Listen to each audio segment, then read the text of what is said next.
السلام عليكم ومرحبا بكم مع وصفات عبد الرحمن. ان شاء الله ديما نلقاكم بخير ونعمه وصحه يا ربي.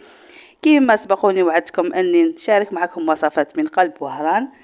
وصفتنا لنهار اليوم وهي السلو او السفوف على الطريقه الوهرانيه بلمسه وسر اللي عطاتها لذه وبنه خاصه.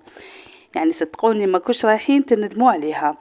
وهذه اللي كانت غنت عليها في فزورة رمضان منال حدلي، يعني تشجعت اني نحطها لكم لانها غنية بزاف بفوائدها غنية، وحتى الدراري اللي عندهم اختبارات ولا نوافس باش على الحليب يدير لهم، يعني ما كوش راح تعطوا وصفة في القمة والبنة عالمية. يلا بينا.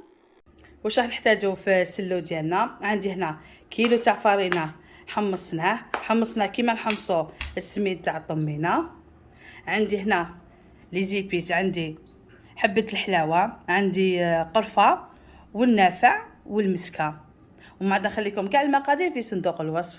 عندي المارغرين، عندي هذا الجنجلان غسلته وحمصته ومرحي، سكر غلاس، عندنا اللوز تاني مقلي ومرحي، وهنا نحينا شويه تاع جنجلان وغرفيه تاع الفارينه المحمصه، وعندي هنا العسيله، وهذه الزيت اللي قلينا فيها اللوز.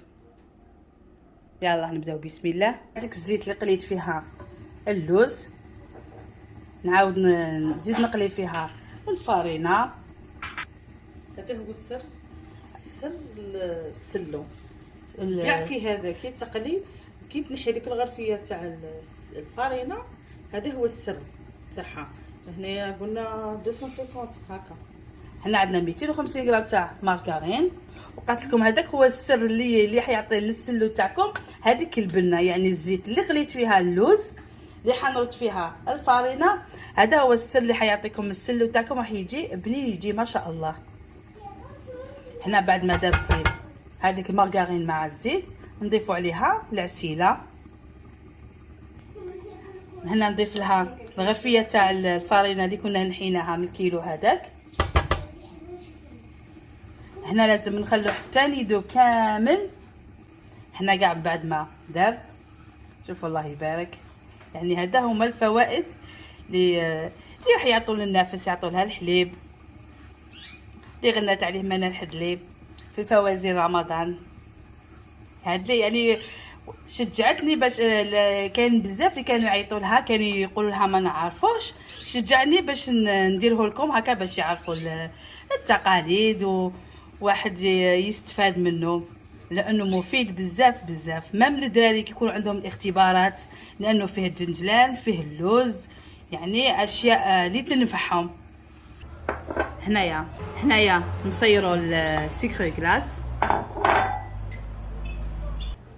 هنا ندير اللوز اللي قليتو جنجلان يعني يتشابهوا وهنايا الجنجلان المرحي، وهذا اللي ماشي مرحي، وهنا اللوز.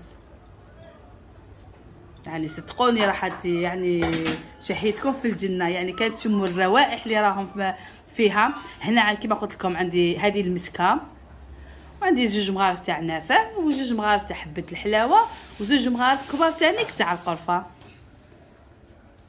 كنخلط كلش مع بعضه. هذا هو السر تاع السلو هذا كاع. يعني كيما نجي نعسلو الطمينه، يعني هذه هي الفارينه. فيها الفارينه دوكا نديرو فيها.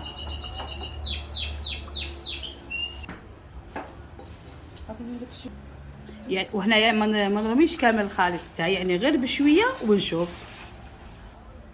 وهنايا هذاك الخليط تاع الزيت والزبده والعسيله لازم يكون سخون باش نديرو على الفارينه، باش يطلق لنا هذاك الزيت السامل تاع الجنجلان وتاع اللوز، يطلقوا كاع الزيوتات تاعهم.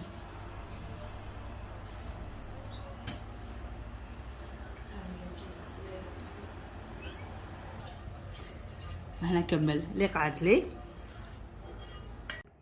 حنا هاوليك السلو تاعنا من بعد ما شرب هذاك العسيله كامل وهذاك الزبده ديالو. دوك نروح نديرلو تزيين نعاودولو ان شاء الله في طبق التقديم ان شاء الله.